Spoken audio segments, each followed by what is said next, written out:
Alagoanos, vamos continuar essa série de entrevistas com os pré-candidatos a governo de Alagoas, deputado federal, estadual. Chegou aqui no Sertão e eu em Palmeira dos Índios, entra no grupo de rádios e a gente entrevista. Hoje, o pré-candidato a governo de Alagoas, Fernando Collor, que essa semana lançou a sua pré-candidatura e busca agora, ao lado de aliados do presidente Bolsonaro, de Arthur Lira e de outras lideranças, chegar ao governo de Alagoas pela segunda vez. Vamos direto ao assunto. Fernando Collor, primeiro, é uma alegria enorme tê-lo aqui. Em 1975, eu estava lá na TV Gazeta, trabalhando com o seu pai, o senador Arnoldo de Melo, que muito fez pelo nosso estado de Alagoas. Rodovia de Palmeira dos Índios a Maceió, o Sertão, o estádio Arnoldo de Melo aqui em Santana de Ipanema e muitas outras obras importantes. Nós sabemos que o servidor público precisa de apoio, precisa de aumento. Todos os dias tem movimentação, tem greve. O senhor, como governador, vai melhorar a situação financeira dessas categorias? São enfermeiros, são agentes de saúde, professores, e sempre tem aquela mesma conversa.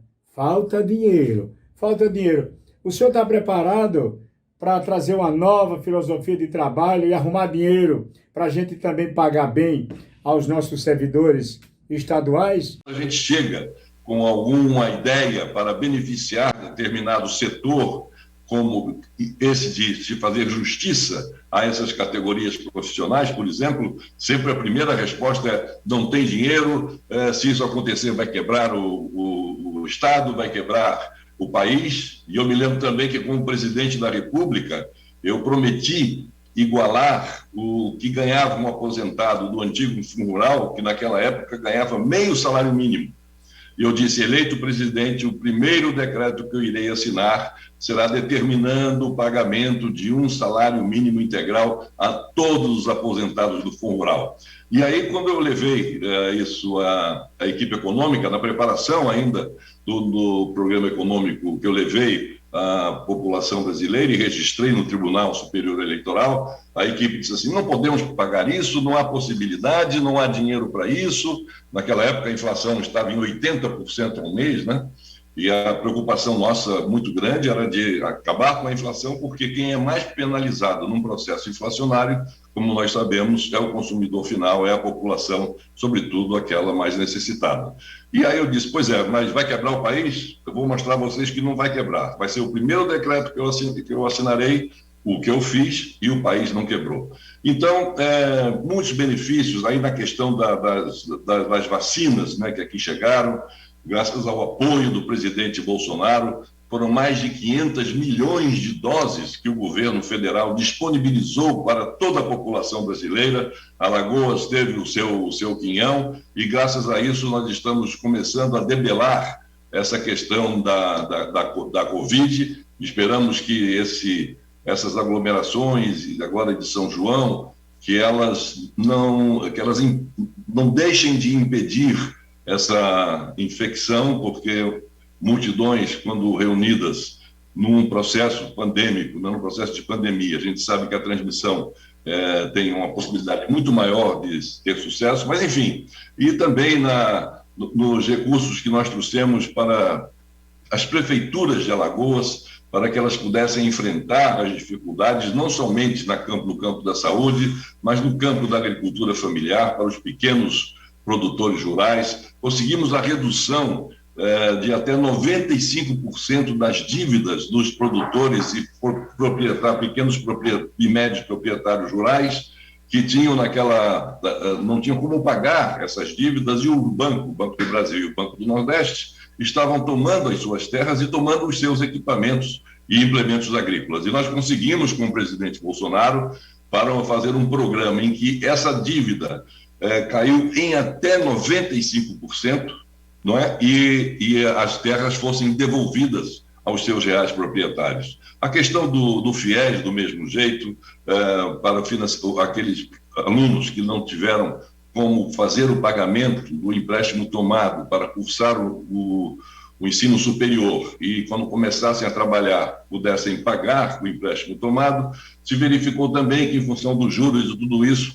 eles não tinham como pagar. Foi feito um novo FIES, também abatendo em até 90% essa dívida. Tem um caso que me foi trazido por uma pessoa que eu encontrei casualmente na rua, e ele veio me agradecer porque o filho dele devia R$40 mil ao FIES, e graças a esse programa, pelo qual nós tanto lutamos, e que o presidente Bolsonaro aceitou e implementou, essa dívida, segundo ele, caiu de 40 para R$4 mil, e o pagamento em parcelas fixas de R$400 por mês. Então, esse benefício, o benefício das pequenas e médias empresas, que nesse período da pandemia sofreram demais, não é?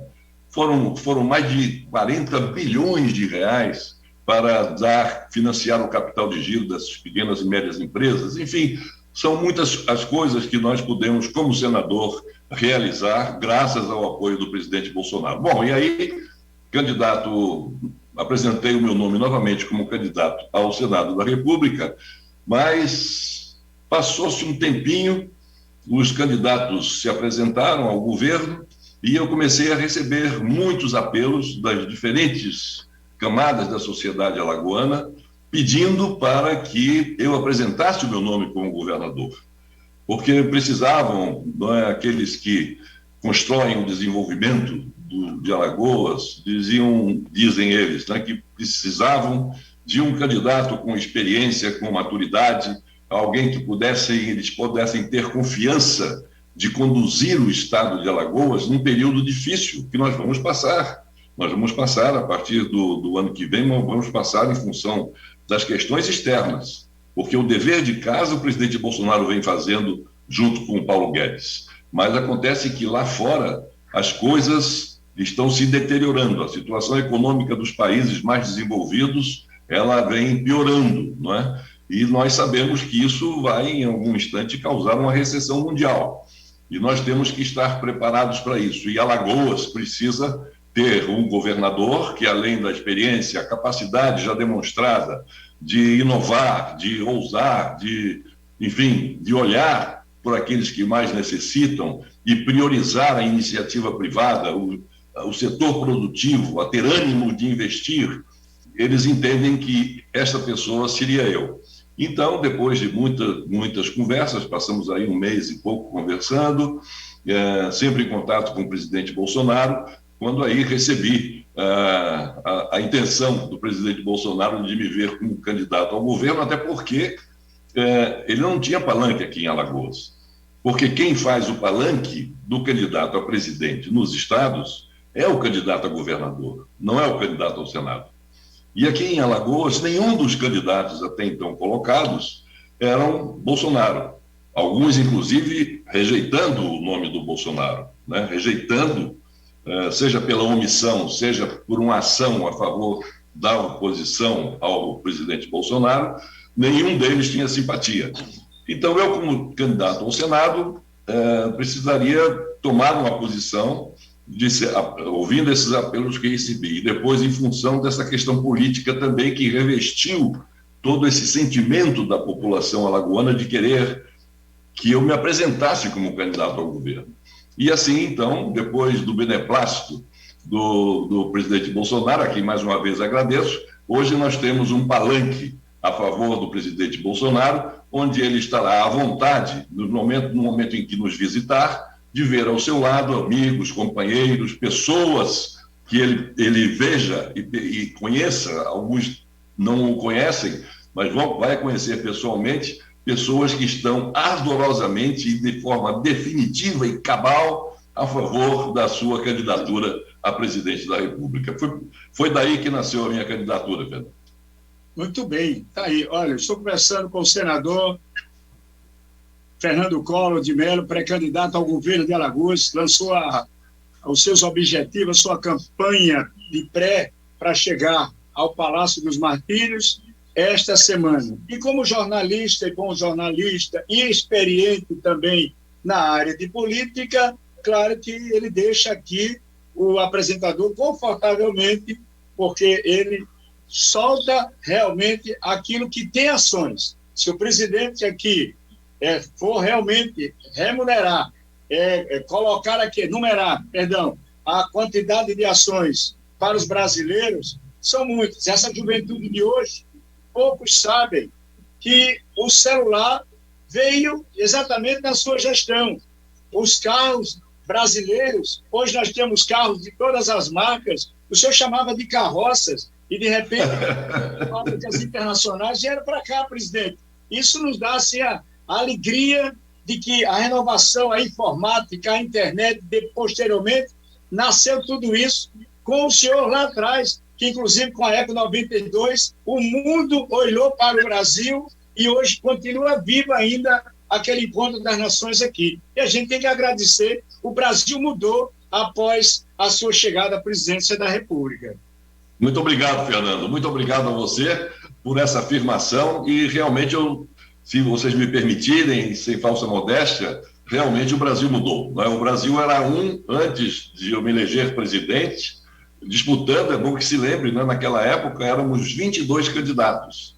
E 22 candidatos de estirpe, né? Política e de serviços prestados ao país. Tínhamos candidato a presidente Ulisses Guimarães, Leonel Brizola, o Lula, o Aureliano Chaves, o Mário Covas, enfim, pessoas que a gente dizia na época, né? Raposas felpudas da política nacional. E nós ganhamos a eleição saindo de Alagoas, saindo do Nordeste, que queiramos ou não, embora resistamos a esse tipo de opinião, que eles lá no Sul e no Centro-Sul do país tem sempre alguma reticência em relação ao Nordeste, o que nós não admitimos, nem muito menos concordamos, né? Então, afinal de contas, sair aqui do Nordeste, nós ganhamos deles todos, que eram políticos do Sul do país, São Paulo, com não sei quantos milhões de votos, e a nossa eleição, veja que interessante, Fernando, a nossa eleição foi garantida exatamente pelos 2 estados mais desenvolvidos do país,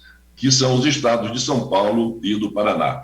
O que você falou, realmente, quando nós assumimos a presidência do Brasil, o Brasil era um país acanhado, era um país receoso do restante do mundo, era um país fechado.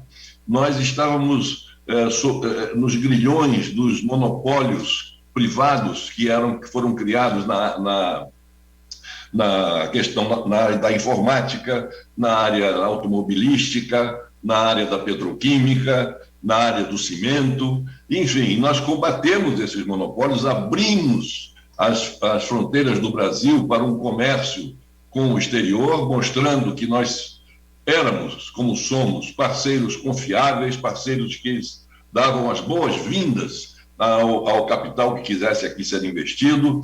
Enfim, e aí trouxemos o celular. Na campanha de 89, na campanha para presidente, para vocês terem uma ideia de como era difícil a logística, que foi a primeira eleição direta para presidente, depois de quase 30 anos, a última eleição tinha sido de Jânio Quadros em 1960. Então não havia tradição dessa questão de marqueteiro, não sei mais o quê, não havia essa tradição porque não tinha marqueteiro, porque não tinha eleição, não é? E também o país muito fechado com a chamada, alguns vão entender, a substituição de importações.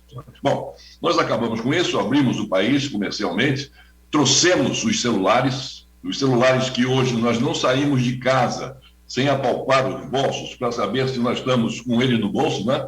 Deixa eu ver se a carteira está aqui, a carteira de motorista, a identidade, isso, aquilo, meu óculos, isso, pá. E o celular. Ninguém sai de casa sem o seu celular. Então, isso foi uma conquista, foi uma inovação trazida na minha época como presidente da República. Além dos computadores modernos, além dos carros, que o Fernando lembrou muito bem, da questão das carroças, e que eu chamei de carroças, né, num período, no momento entre a eleição e a posse, eu fiz uma viagem a diversos países para apresentar o meu programa de governo. Nós estávamos com uma moratória na dívida externa, ou seja, o Brasil tinha anunciado aos seus credores que pararia de pagar aos seus credores, portanto, o famoso beiço, né? E eu disse que não, que nós iríamos retomar o pagamento, que nós iríamos nos reintroduzir na economia internacional de forma soberana, tranquila, com bons parceiros, como já citei. E isso foi muito bem aceito. E uma vez lá, num desses encontros, que foi em Bonn, na Alemanha, me reuni com os presidentes mundiais das indústrias e empresas alemães que tinham sua sede, que tinham também a sua filial aqui no Brasil. Então tinha a Siemens, a Zenit, a Volkswagen, enfim, várias dessas empresas todas e os presidentes mundiais ali reunidos. E eu apresentando as linhas gerais do meu programa de governo, do que eu pretendia fazer em termos disso, né? Da abertura comercial e do estabelecimento de uma parceria com o mundo, mostrando o Brasil com a sua verdadeira face, de um país que quer se desenvolver, de um país que quer avançar, de um país que quer ter os seus problemas cruciais sendo resolvidos, enfim. E aí o presidente mundial da Volkswagen, quando foi aberto o debate, ele fazendo algumas perguntas, sabe, que não estavam naquele tom ameno de respeito, perguntas às vezes bem objetivas, e recebia respostas também bem objetivas, mas ele fazendo alguma brincadeira, alguma picardia nas suas intervenções. E aí eu cheguei para ele, num certo momento, e disse: olha, eu gostaria de dizer ao senhor o seguinte, antes do senhor insinuar nas suas perguntas que não acredita que eu vá cumprir com o meu programa de governo, nas suas linhas gerais que eu aqui expus para todos os senhores, eu quero lhe pedir que o senhor comece a fabricar no Brasil carros, que o senhor fabrique carros. Aí ele disse, deu aquela risada, mas nós fabricamos carros, o senhor não sabe? Eu falei, não, o senhor não fabrica carros, o senhor fabrica carroças. O senhor fabrica carroças, manda aqui da Alemanha, esses maquinários ultrapassados, de modelos que o povo europeu e o povo alemão não aceita, e manda essas máquinas e essas peças para o Brasil. E isso eu não vou permitir mais, porque eu vou abrir a importação e os senhores vão ter que competir com produtos importados e vão ter que melhorar os seus produtos para poder concorrer. E tudo isso em benefício de quem? Do consumidor final, que quanto mais concorrência tiver, em qualquer área, né, mais segurança o consumidor final tem de que ele, procurando, vai escolher aquele do melhor preço, ou do preço que couber no seu bolso, mas com boa qualidade do produto. E isso aconteceu no Brasil. Depois você falou também na Conferência Rio 92, que até hoje é considerada a conferência mais importante na questão ambiental e desenvolvimento sustentável já realizada no mundo. Hoje, tudo que se discute, hoje falando aí para os mais jovens, essa questão de mudança climática, que hoje aí nos atormenta e que vem sendo um tema recorrente de todas essas conferências que realizamos anualmente, e várias delas, mas sobretudo as COPs, né, que nós realizamos anualmente em cada país desse nosso querido planeta Terra, esses temas foram levantados lá atrás, em 1992. A questão da biodiversidade, não é? A questão, enfim, das mudanças climáticas, como falei, a questão dos tratados todos que nós assinamos com diversos países, foram tratados que hoje balizam a discussão ambiental. E o Brasil subiu ao patamar de um país respeitado, de um país sempre chamado para debater quando o assunto também era meio ambiente, e o Brasil sempre ouvido, sempre muito respeitado, e eu fico muito feliz de ter como presidente do Brasil presidido essa conferência mundial que teve o nome de Rio 92. Exatamente. Tá, e a gente está concluindo dentro de instantes. O senador pré-candidato ao governo tem outras entrevistas, mas basta lembrar essas ações da Eco 92, São Paulo, a capital mais poluída do mundo, e de repente está aí hoje confortavelmente se anda em São Paulo, porque as medidas tomadas em 92 para que a indústria transformasse realmente os carros menos poluentes, hoje nós temos uma condição de vida melhor, o cuidado com o nosso meio ambiente, com a energia eólica que chegou, tudo isso projeto trazido pelo senhor. Nós sabemos de que tem aqueles indesejáveis ou traíras aqui no sertão que a gente chama, mas muita gente deve favor ao senhor. Eu me recordo que eu estava lá em janeiro de 1987, quando o senhor assinava a portaria nomeando Olavo Calheiros para o seu governo. Renan Calheiros, que depois se tornou líder também do Congresso Nacional, líder do presidente Fernando Collor de Mello. Então, mostra que Calheiros, hoje em Alagoas, deve muito à história sua de ter puxado eles para o seu governo e também está numa oportunidade nacional lá em Brasília. Agora estão em campos opostos. Nesse momento, a gente costumeiramente vê o senhor em cima de palanques, trios elétricos, com Bolsonaro inaugurando obras, trazendo indicações. Recentemente, o senhor pediu a ponte que liga ali Penedo ao estado de Sergipe, a Niterói, e o Bolsonaro... Neópolis. Muito obrigado. Então, o que é que o senhor caiu na simpatia de Bolsonaro para liberar recursos para Alagoas? Inclusive, é verdade que o senhor esteve com o JHC para trazer recursos para Maceió, já na gestão dele? Já. Recentemente eu estive com o prefeito JHC, foi uma visita institucional, né? Eu tenho muito apreço pelo prefeito, pela sua família de longa data, mas foi uma visita institucional, em que eu o visitei na condição de senador da República, preocupado com os efeitos dessas enchentes avassaladoras que se abateram sobre todo o nosso território, principalmente aqui em Alagoas, e fui dizer a ele que eu estava à disposição para fazer o que fosse possível junto ao governo federal para que chegassem os recursos, objetivamente falando, para que ele pudesse ajudá-lo a combater aqueles desalojados e desabrigados em função da chuva. E disse também que eu estava ali fazendo a visita em nome do presidente Jair Bolsonaro, que havia me pedido que eu estivesse sempre em contato com as prefeituras mais afetadas para que o governo federal pudesse aportar recursos, como de fato aportou e vem aportando. E aí perguntei ao prefeito JHC se esses recursos estavam realmente chegando, e ele confirmou que sim.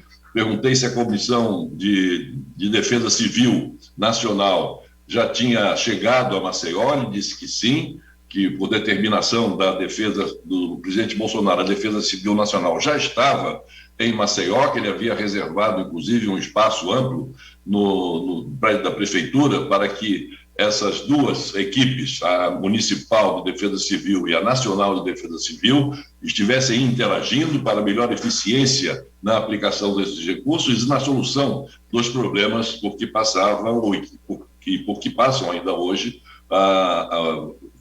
milhares de pessoas. São cerca de 18 mil pessoas que estão aí ainda em situação de necessidades, né? Então foi essa visita, fui muito bem recebido, e ele disse que estava tudo correndo bem, que os recursos do governo Bolsonaro estavam sendo recebidos, e disse que se tivesse alguma dificuldade, que ele me procuraria, e eu me coloquei à disposição dele, de Maceió, como de resto de Alagoas, para nós podermos agilizar no que fosse preciso na chegada desses recursos e na chegada também desse auxílio da Defesa Civil para os outros municípios que foram atingidos por essas enchentes.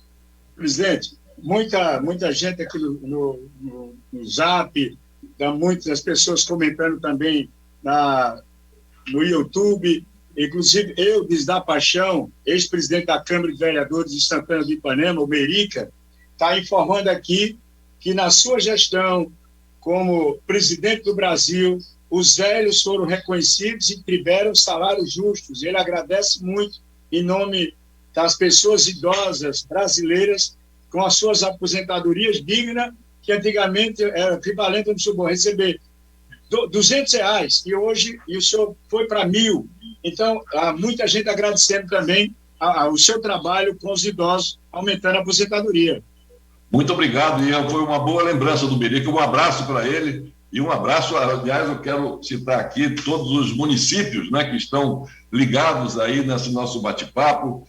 Além de Santana do Ipanema, Poço das Trincheiras, Olivença, Senador Rui Palmeira, Dois Riachos, Canafístula do Frei Damião, Palmeira dos Índios, Estrela de Alagoas, Minador do Negrão e Cacimbinhas. A todos vocês, o meu abraço e a minha confiança de que estaremos aí sempre juntos, unidos em defesa de Alagoas e do Brasil. E realmente essa lembrança que o Merico traz é muito importante, porque quando o presidente da República, e aquilo que eu falei lá atrás, na entrevista, nós tínhamos esse interesse de fazer logo, e foi o primeiro decreto, como eu disse, de todos os aposentados do antigo Fundo Rural tivessem direito a receber um salário mínimo integral. E esse um salário mínimo integral era devido a eles, né, mãos calejadas, de pés descalços, aguando a terra muitas vezes com o suor do seu rosto para dela retirar o alimento necessário para saciar a fome de sua família e da sua comunidade. E nós, então, determinamos que esse pagamento fosse feito, e isso trouxe justiça ao homem do campo. São pessoas, que eu chamo de uma forma muito amiga, de muito sentimento, né? A minha gente mais sofrida. É para eles que eu sempre volto os meus olhares.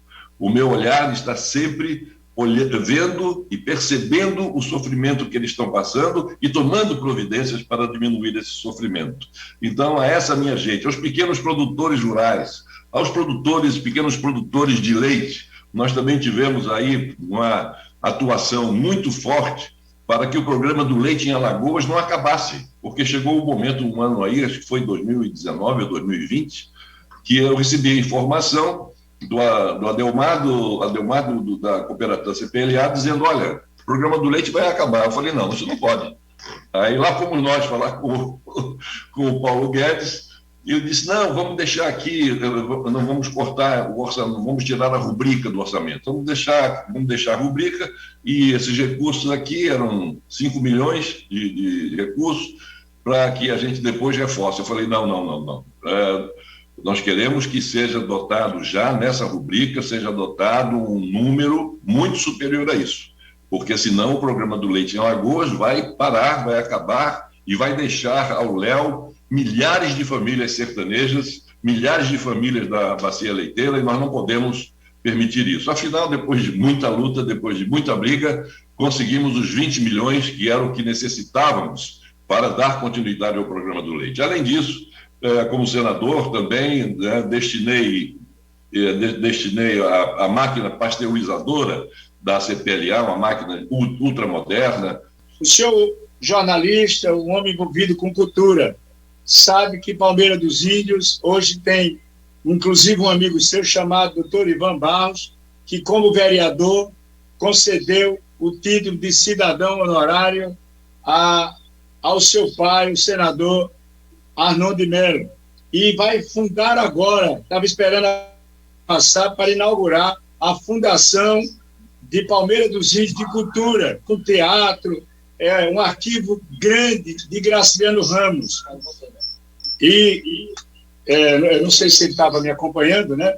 Então, doutor Ivan Barros, manda um abraço para o senhor, em breve me convidando para a inauguração da Fundação de Palmeira dos Índios de Cultura Graciliano Ramos, com teatro, com museu histórico, mas, enquanto isso, o seu homem de cultura enviou uma emenda para Palmeira dos Índios, para a recuperação da casa de Graciliano Ramos, e está há 4 anos fechada. Muitos turistas não estão indo para Palmeira dos Índios, porque a casa Graciliano Ramos está fechada e tem recurso carimbado que o senhor enviou para lá. Como é que o senhor vê esse descaso na nossa cultura? Sem dúvida nenhuma, isso é um absurdo, porque o esforço que nós fizemos, e todos tomaram conhecimento, né? Inclusive a presidente do IFAM esteve aí, não é? Os recursos estão garantidos, recursos carimbados, e não sei por quê, ainda não se concluiu essa obra, não está aberta, por favor, mas eu vou me inteirar desse assunto. Hoje é feriado lá em Brasília, mas amanhã mesmo já estarei sabendo do IFAM o que está acontecendo, e eu volto a falar com você, Fernando. Volto a falar com você no telefone para dizer exatamente o que está acontecendo, para que você possa dar conhecimento a toda essa sua legião de pessoas que acompanham aí o seu programa e o seu jornalismo. eu quero aproveitar aqui para dizer ao senhor que em 2019, Santana do Ipanema e outras cidades foram invadidas pelas águas do Rio Ipanema e do Riacho Camuxinga. Desesperados, aqui o santanense manteve contato com a autoridade, com o Paulo Guedes, e o ministro imediatamente liberou 15 milhões para a construção de cerca de 250 a 300 moradias. Depois, o Bolsonaro mandou mais 7 milhões. Se conta na conta da prefeitura 22 milhões. Eu fiz uma matéria, caminhei para a sua assessoria, mostrando que só tem carrapicho, mato verde no local e não fizeram absolutamente nada.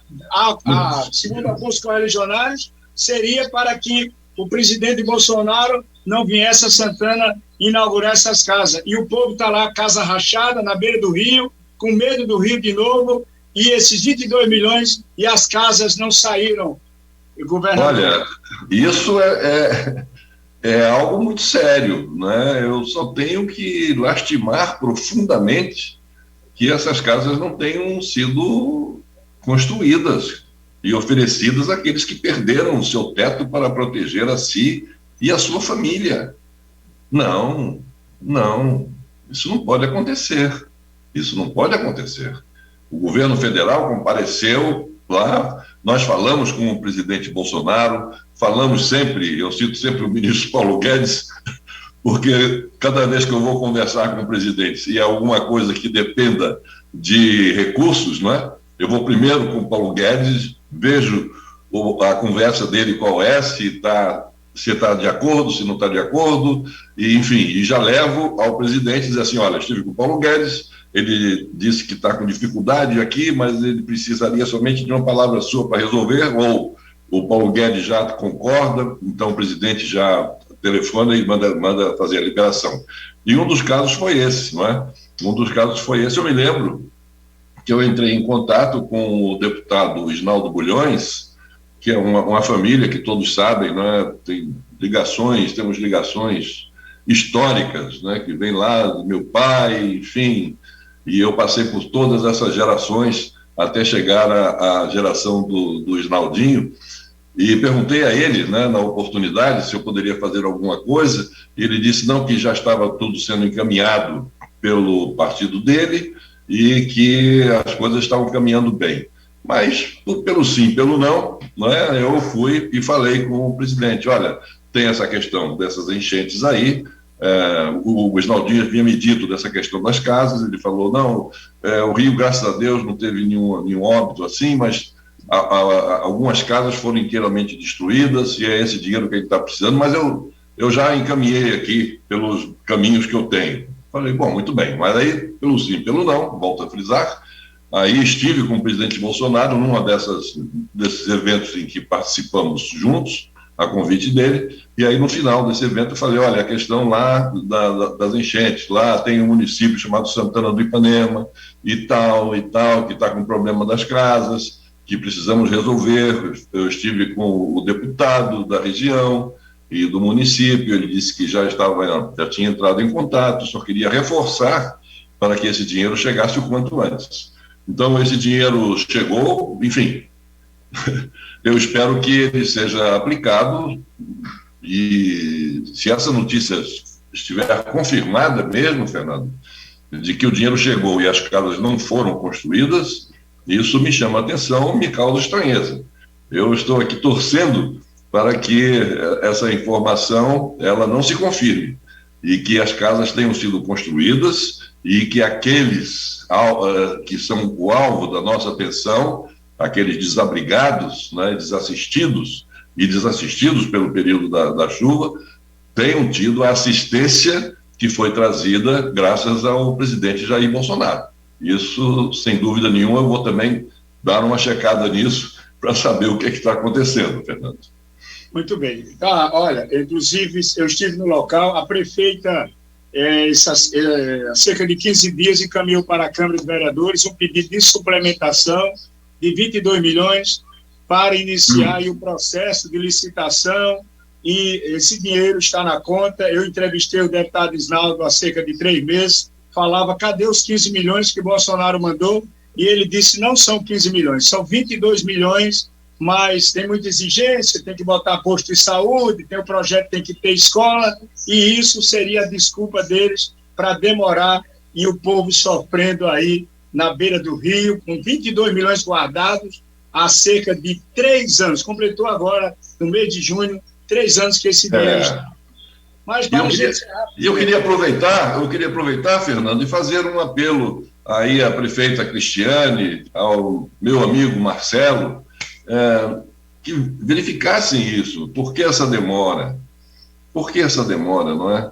Por favor, vamos construir as casas. Marcelo, dá uma força aí para que essas coisas aconteçam o quanto antes, meu amigo. Exatamente. E o Marcelo, hoje, quem manda é o segundo prefeito de Santana. Eu quero dizer ao senhor, o senhor colocou a Renilde hoje, é a primeira suplente sua. O senhor liberou ela 6 meses para chegar ao Senado da República. Mas o carro dela aqui está cheio de Paulo Guedes e Lula, os primeiros suplentes. O senhor vai deixar agora, vai dar licença para a Renilde assumir em Brasília, ou o senhor continua trabalhando como senador nesse período eleitoral? Eu vou continuar trabalhando, Fernando, porque eu acho importante, não é, eu estar atento. Foi os 2 outros senadores deram licença, tiraram licença para dar oportunidade aos seus suplentes de assumirem, não é? Mas nesse momento eu prefiro continuar no exercício do meu mandato. Eu acho que foi uma atitude meritória deles, porque nós temos que prestigiar os nossos suplentes, como eu prestigio os suplentes e as mulheres, não é?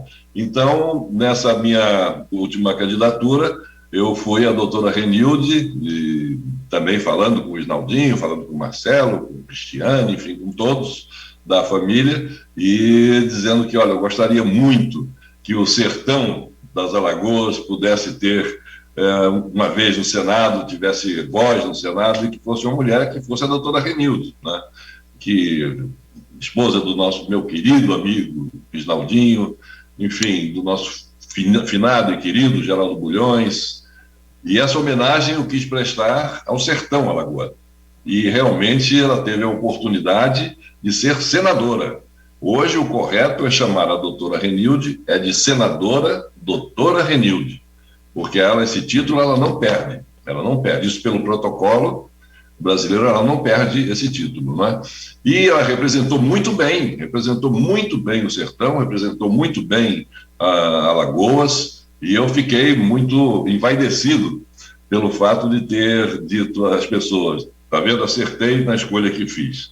Agora, nessa questão política, é claro que no fundo, no meu coração, eu sinto muito não contar com o apoio da família Bulhões. Sinto muito, e eles sabem que eu sinto. Sinto muito. Mas eu desejo que, enfim, que eles sigam o caminho que na política lhes aprouver, não é? Abandonando uma amizade de mais de 50 anos que vem, como disse, do meu pai. Geraldo Bulhões disputou uma eleição aqui, foi governador com o meu apoio, não é? Se não fosse o meu apoio como presidente da República, talvez ele não tivesse tido o sucesso que obteve.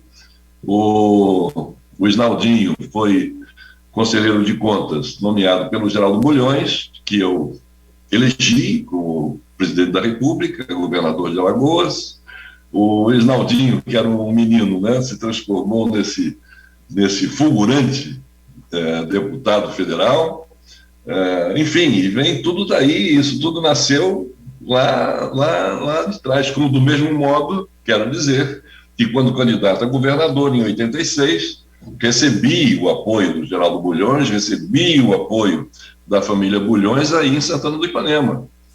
Também como candidato a presidente, recebi o apoio integral do nosso, que era deputado federal à época, nosso querido amigo Geraldo Bulhões. Mas a gente sabe, a política é que nem uma maré. Uma hora está retraída, outra hora está chegando.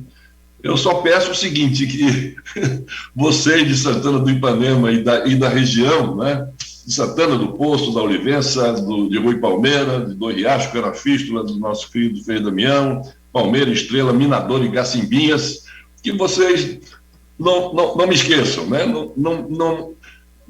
Que eu não passe despercebido nessas próximas eleições, que vocês pensem, raciocinem, vejam, não é? Analisem as candidaturas, analisem o que cada um pode oferecer e que vocês conhecem bem e que tomem a decisão que melhor lhes aprouver. A mesma coisa da família Bulhões. Eu respeito a decisão que eles quiserem tomar em relação ao próximo pleito.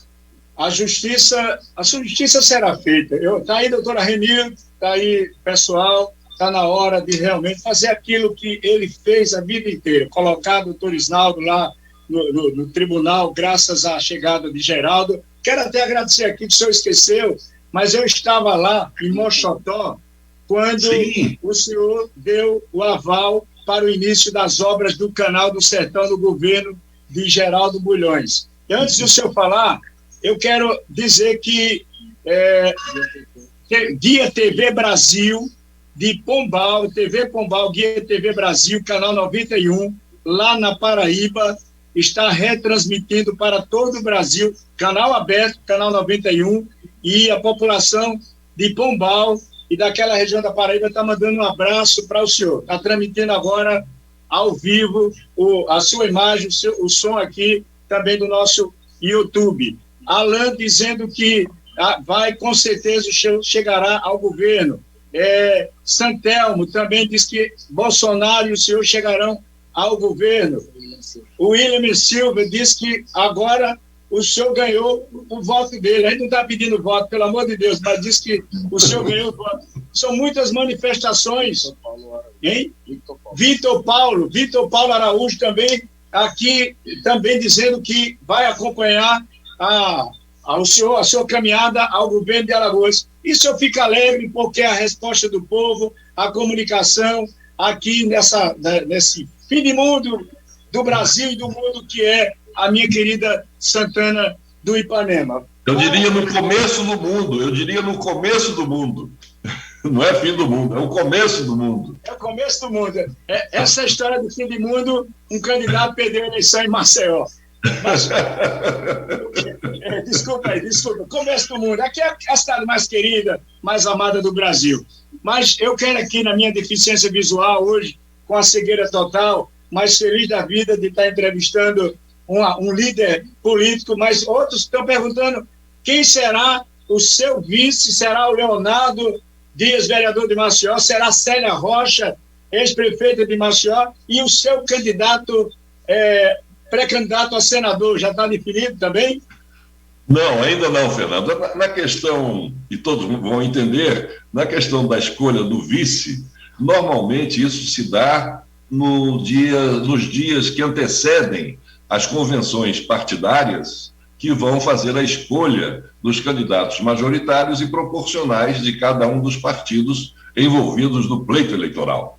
Então, ainda é cedo para nós tratarmos de, objetivamente, oferecer o nome de candidato a vice-governador. Tem várias pessoas, não é, que estão sendo cogitadas, não é, por aí, pela imprensa, pela mídia.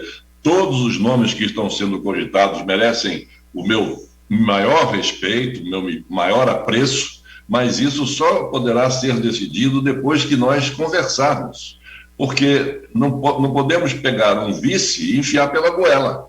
Isso nós temos que ouvir as lideranças, temos que ouvir aqueles que estão nos apoiando, ouvir o sentimento das ruas, ouvir o sentimento do povo. E o candidato a vice sairá dessa análise, dessa conversa, desse diálogo, desse consenso que nós iremos buscar, não é? Então, por isso, lá para final de julho, né? Começo de agosto, quando tivermos as convenções. Na questão de senador, o que eu defendo é que as forças que estejam aqui em Alagoas, no campo de oposição ao atual governo de Alagoas, que nós tenhamos um único candidato ao Senado. É essa tese que eu defendo. Não tenho nenhum nome para sugerir, não tenho nenhum nome. O que eu tenho é ouvidos para escutar e, se me permitirem, opinar sobre qual deles, daqueles colocados para nossa análise, qual deles, na minha opinião, eu acharia mais conveniente para disputar a eleição do Senado. Mas isso também nós temos tempo, até a data da convenção, para apresentarmos aquilo que eu imagino possamos fazer, que é a escolha de um candidato somente das forças de oposição ao governo do Estado, que nós iremos apoiar para podermos elegê-lo o futuro senador de Alagoas. Para encerrar, você tem uma outra entrevista agora em outra emissora, vou fazer duas em uma. Arthur Lira, uma da liderança do PP, também está ali influenciando União Brasil, esse lançamento, a sua chegada esvaziou o palanque de um outro candidato, esvaziou. O pessoal está dizendo, cadê o povo que estava lá em cima, está tudo agora atrás de cola, não entendi isso de jeito nenhum. Mas, nesse momento, Arthur Lira e o senhor, eu estou falando para a Palmeira dos Índios, tem 3 emissoras agora e a região. O senhor recentemente foi ao Hospital Santa Rita entregar obras, junto com Arthur Lira, tem feito caminhadas. É sinal que Arthur Lira e cerca de 40 prefeitos irão lhe acompanhar, governador? Bom, eu queria dizer que a minha relação com o deputado Arthur Lira é a melhor possível, né? Ele tem sido um grande presidente da Câmara dos Deputados e as nossas conversas se sucedem, porque sempre os fatos políticos norteiam as nossas conversas. Tem fato novo, a gente tem que conversar isso, e essas conversas têm fluído de uma maneira muito natural. Em relação aí à questão do nosso hospital, do nosso querido, um abraço para você, doutor Pedro Gaia, parabéns pelo grande trabalho que vem realizando, parabéns à deputada e sempre prefeita lá da Estrela, a nossa querida deputada Ângela Garrote. Muito obrigado, Ângela, por todo o apoio que você vem emprestando ao meu nome nessa caminhada. Enfim, e ao doutor Pedro Gaia, eu queria dizer que confirmo, sim, a minha presença em Palmeira dos Índios no próximo domingo, dia 19, quando o doutor Pedro Gaia estará inaugurando uma maternidade exemplar dentro do hospital. Então, nós estaremos por volta de 9, 9h30 da manhã, em Palmeira dos Índios, para participarmos, junto com o doutor Pedro Gaia e de todos os amigos de Palmeira, dessa grande conquista que Palmeira alcança em função do trabalho incansável e da visão que tem o meu amigo doutor Pedro Gaia. Eu quero encerrar, dizer ao senhor que fiquei pela metade com muitos assuntos da área de saúde e outras infraestruturas para discutir numa outra oportunidade com o senhor. Mas pelas minhas contas de cego aqui, eu vejo que o senhor tem um apoio hoje aqui de cerca de 250 mil evangélicos em Alagoas. O senhor tem um eleitorado fiel, 15% do eleitorado. Tem agora o Bolsonaro, que vai transferir com certeza aquelas tradicionais de famílias que votam em Bolsonaro, que não votaram no senhor em 2018 e que podem votar agora. O senhor está passando de 500 mil votos para ir no segundo turno ganhar a eleição. O senhor surpreende com essa chegada do Bolsonaro? Olha, eu fico muito feliz com essas pesquisas que vêm sendo divulgadas, né? Algumas não registradas, outras registradas, enfim, e que me dão. Eu lancei a minha candidatura agora a minha pré-candidatura, melhor dizendo, no último dia 14. E essas pesquisas todas que estão aparecendo por aí são pesquisas feitas antes do meu anúncio como pré-candidato. E sempre me dão na dianteira. Eu fico muito feliz com isso, porque a gente percebe, né, que aquela solicitação que a gente recebeu para apresentar a nossa candidatura era uma solicitação feita do fundo do coração e com um raciocínio absolutamente adaptado às necessidades do que eles entendem Alagoas tenha e que eu, eventualmente eleito governador de Alagoas, possa atender. Então, de modo que eu fico muito feliz com tudo isso. O meu abraço a todo mundo evangélico, a todo mundo cristão, não é? Pelas palavras de incentivo que venho recebendo, e vamos continuar na luta. Eu venho de de uma longa caminhada política que já me colocou, né, como prefeito de Maceió, como deputado federal, como governador do estado, como presidente da República, como senador da República, e isso tudo eu devo a Alagoas. E isso eu carrego o quê? Experiência, maturidade, capacidade, competência de realizar, de inovar. Não preciso provar nada a ninguém. Todos me conhecem e sabem, a classe política me conhece e sabe que eu tenho ouvidos para ouvi-la, sabe que eu tenho consideração pela classe política e o povo sabe que eu estou ao lado dele. A iniciativa privada sabe que eu sou um defensor intransigente do setor produtivo alagoano e brasileiro. E tudo isso me dá a certeza de que, pelo menos, nós estaremos levando essa mensagem, não é? De Deus, pátria, família, liberdade, que são valores que nós não podemos deixar que se percam no nosso imaginário. Nós temos que trazer isso sempre na nossa mente. Deus, pátria, família e liberdade.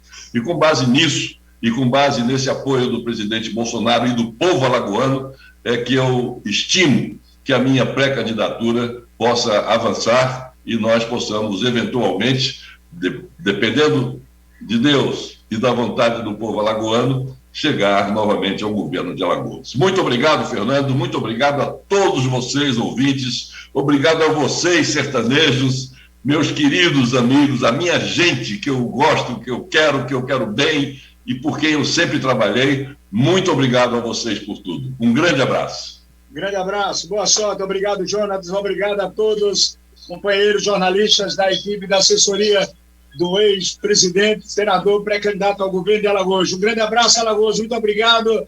Vocês continuem aí curtindo, o vídeo vai ficar aí para ouvir, assistir. Quem perdeu, assiste de novo. Um grande abraço, Alagoas.